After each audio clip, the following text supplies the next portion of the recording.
Good morning, everyone. It's me, Dr. Steve, enjoying my coffee on my back porch. Here is your back porch professor. So grab your own cup of coffee or tea or whatever you enjoy. Pull up a chair here and let's start our day talking about some of the major headlines and happenings around the world. Who wants to abolish the Fed?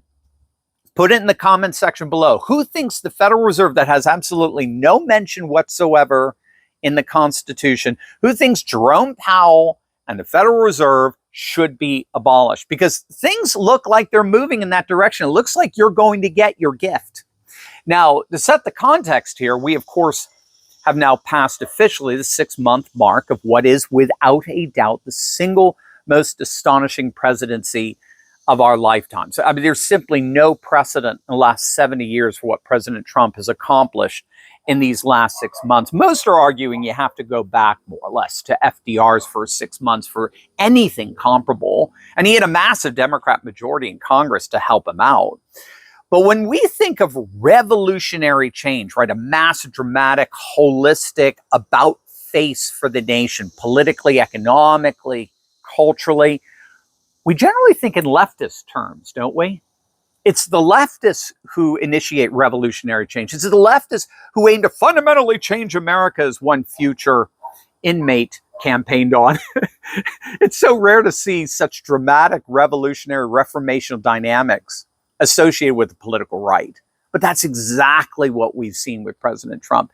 He has tapped into constitutionally prescribed executive power like no other president in the last 80 years to fundamentally revolutionize this nation, but this time to bring it back to its original greatness, to wrench control away from the globalists and return power back to the people, back to the values of faith, family, and freedom. It's technically what's known as restoration politics.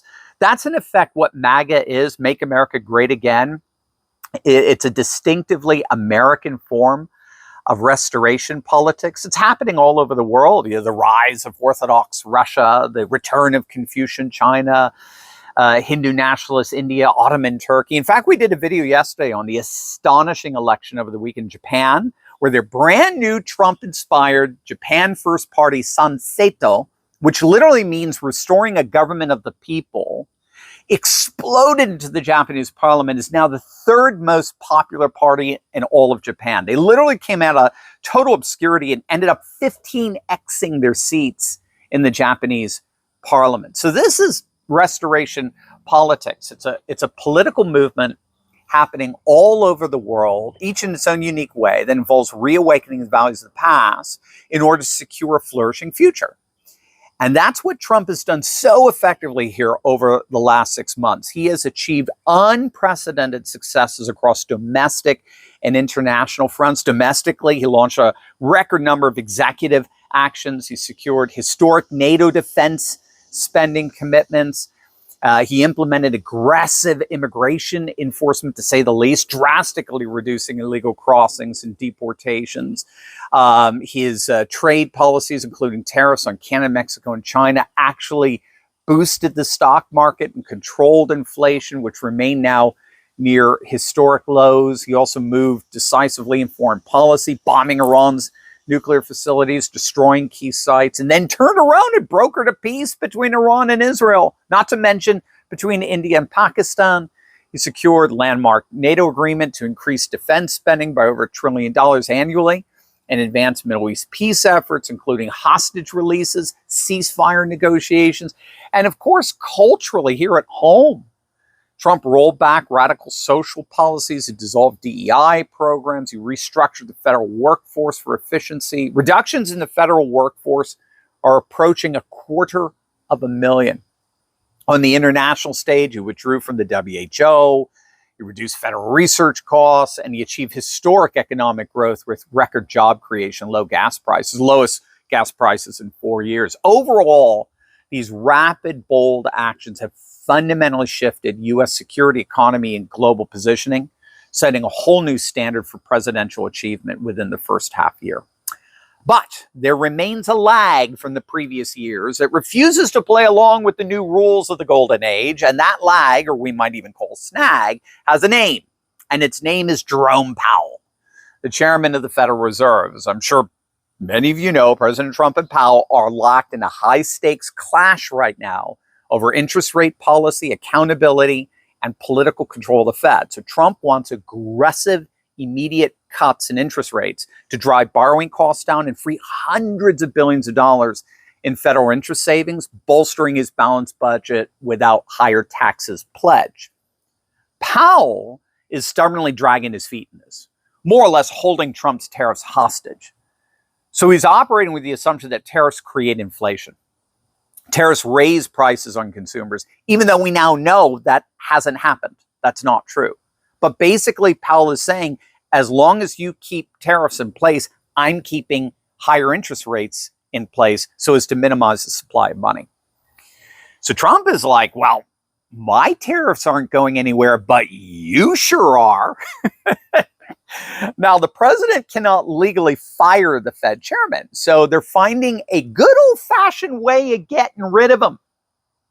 Congress has just hit Jerome Powell with a criminal referral for perjury. You can't make this stuff up, but it appears totally legit. Congresswoman Anna Paulina Luna has officially referred Powell to the Justice Department after she accused him of lying to and misleading Congress in his recent sworn testimony before the Senate Banking Committee regarding the controversial $2.5 billion renovation of the Federal Reserve's Washington, D.C. headquarters. So what Powell is basically being accused of here is lying under oath about the inclusion of luxury amenities, a VIP dining room, marble finishes, rooftop gardens, special elevators, all as part of this renovation. He denied that these features existed, but investigators say internal documents and official submissions to the National Capital Planning Commission totally contradict his statements before Congress. Moreover, they went over budget by $600 million. And the reasons that Powell gives for that overrun aren't panning out. So there are documents that contradict his account for why the renovation project is so over budget.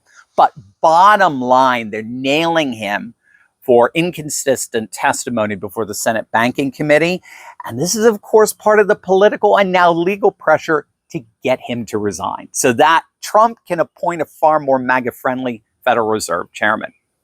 Now, the irony in this drama is that Powell has been asked repeatedly if he would step down if President Trump asked him to resign, and Powell repeatedly answers no, no way.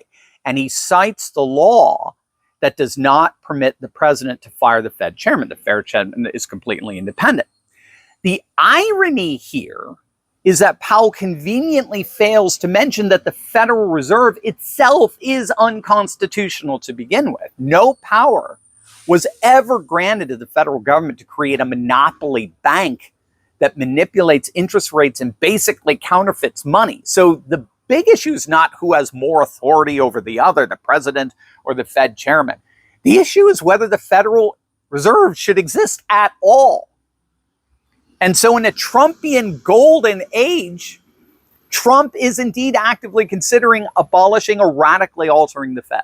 President Trump has not explicitly announced a definitive plan to abolish the Fed. However, several developments and policy initiatives from his administration reveal a very strong push to drastically reduce the Fed's independence and regulatory authority, with some close advisors and policy documents even advocating for its effective abolition. Treasury Secretary Scott Bessent over the weekend advocated auditing the Fed and argued that the Trump administration would be examining the entire Federal Reserve institution, whether they have been successful or not. The Trump administration has ordered new executive measures requiring the Fed to submit major regulatory changes to the Office of Management and Budget for review, which is widely interpreted as an attempt to erode the Fed's operational independence and place significant financial regulatory power within the executive branch. Regardless, what all of this is doing is effectively continuing to put massive full court press pressure on Jerome Powell to step down, whether it's Trump's daily badgering of him, now the criminal referrals from Congress against him, and now increasingly threats to abolish the Fed entirely. All of this is a full court press to get rid of this guy. And if the last 6 months have proven anything, Trump is going to get what he wants. Powell is gone. It's not a matter of if, only when. And that is when interest rates will finally fall, debt financing will decrease dramatically, and trillions of dollars will be released into the economy to see a financial boom, the likes of which will be one for the history books. Trump is indeed saving the nation. Every day is like Christmas. And for those of you who want an end to the Fed, you may be getting the best gift of them all. I'll see you guys back in the studio. Love you all. God bless.